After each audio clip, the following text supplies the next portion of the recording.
Hello students, I hope you all are fine. Today we are going to discuss Dalton atomic theory. Okay students, in this theory we will discuss postulates, some points given by Dalton, and at last we will discuss drawbacks and limitations of this theory. So students, why we need this theory? So we all have learned now laws of chemical combination. Okay, so the next problem faced by scientists was to give appropriate explanation of these laws. So British chemist John Dalton provided the basic theory about the nature of matter. So Dalton picked up the idea of divisibility of matter, which will till then just a philosophy. He took the name atoms as given by the Greeks and said that the smallest particles of matter are called atoms. Okay, his theory was based on the laws of chemical combination. So Dalton's atomic theory provided an experimental proof to law of conservation of mass and the law of definite proportions.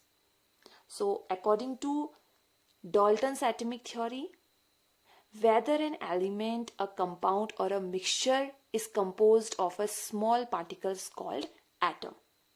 And the postulates of the theory may have stated as follows. तो क्या points थे? Now we will discuss. So first point, he said that all matter are made up of very small particles called atom. So students, what his first postulate? He said that all matter is made up of very small particles called atoms. Okay, so this is first point given by John Dalton. And second postulate, he said that atoms are indivisible particles. Means we cannot create atom or we cannot destroy atom in a chemical reaction. So atoms are indivisible. So what he said in second postulate, he said that atoms are indivisible particles, means which cannot be created or destroyed in a chemical reaction, because atoms are smallest particle, he said na. So he said that atoms are indivisible, means we cannot further divided atoms. पर हम limitations में देखेंगे कि atoms further divided into small particles. ठीक है, वो limitations में अभी आपका आएगा. ये इनका drawback था, ये वाला point. Okay, now third postulate, what he said that atoms of a given elements are identical in masses and chemical properties.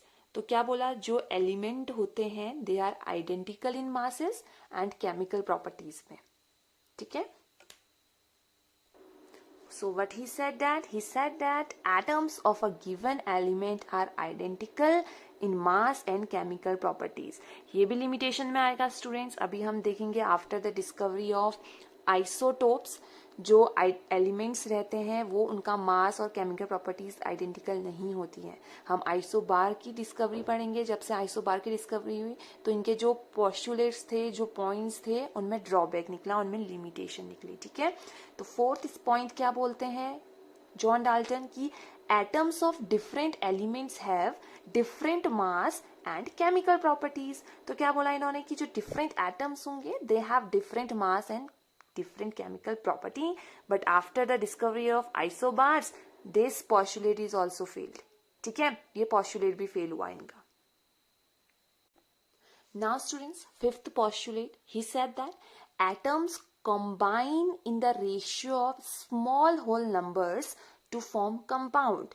तो क्या बोला इन्होंने, compound बनाने के लिए जो हम atoms ले रहे हैं उनका क्या लेंगे, हम ratio लेंगे, ratio of small whole numbers. Okay,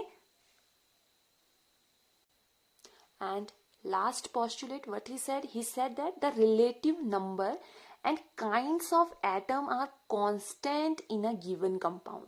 तो अगर आपको एक compound given होगा तो उसमें जो atoms होंगे बोला है वो क्या होंगे, constant होंगे, जो आपके law of constant proportion को ये support कर रहे थे. ठीक है, क्योंकि इन्होंने लॉज ऑफ जो केमिकल कॉम्बिनेशन है उन्हीं को तो एक्सप्लेन किया है अपने इन पोस्टुलेट्स में.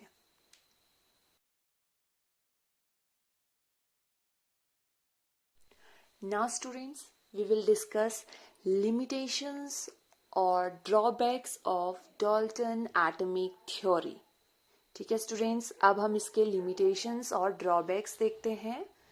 तो फर्स्ट जो लिमिटेशन है स्टूडेंट्स इस थ्योरी का वो ये है कि इन्होंने क्या बोला एटम को, डाल्टन ने, ही said that atoms are indivisible, means we cannot further divided atoms, but atom is no longer considered as the smallest indivisible masses, because after the discovery of proton, neutron and electron, it is said that atoms are no longer small at all.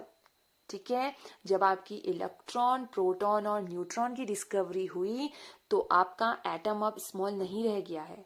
Atom is no longer considered as small. इसके और सब atomic particles हैं जिनको हम क्या बोलते हैं, electron, proton and neutron, जिसको हम डिटेल में डिस्कस करेंगे हमारे next, that is 4th chapter में. सो फर्स्ट पोस्टुलेट क्या बना इनका कि atom is no longer considered as the smallest indivisible masses.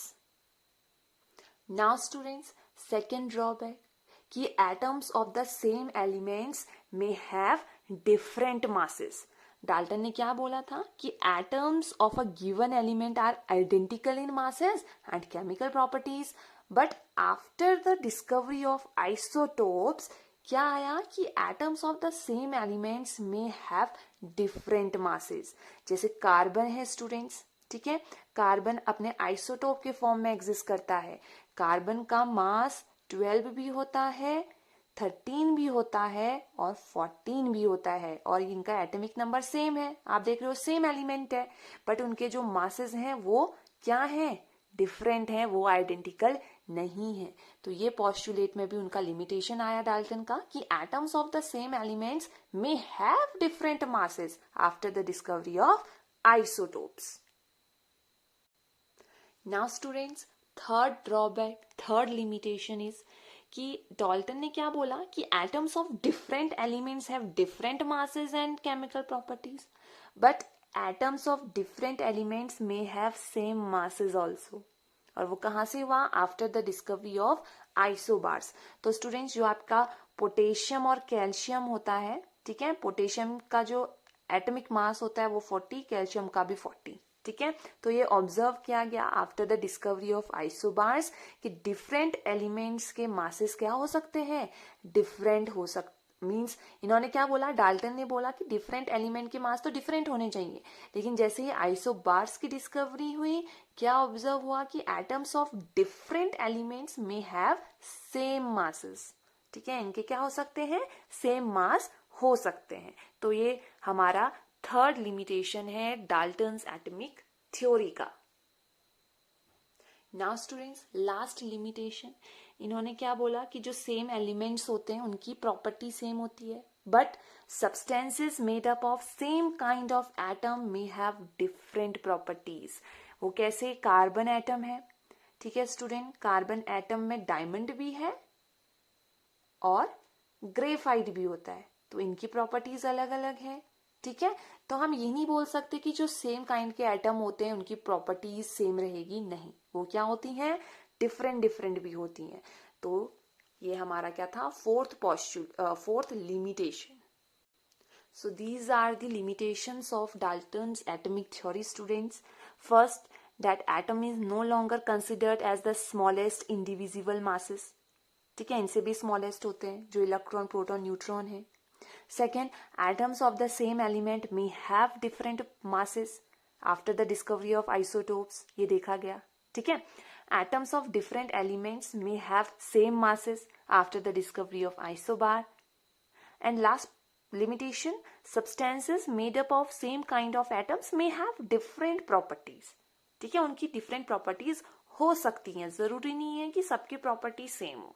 तो ये थी हमारी डाल्टन्स एटॉमिक थ्योरी के कुछ limitations and postulates. I hope you like the video. If you like the video, then please share and subscribe my channel.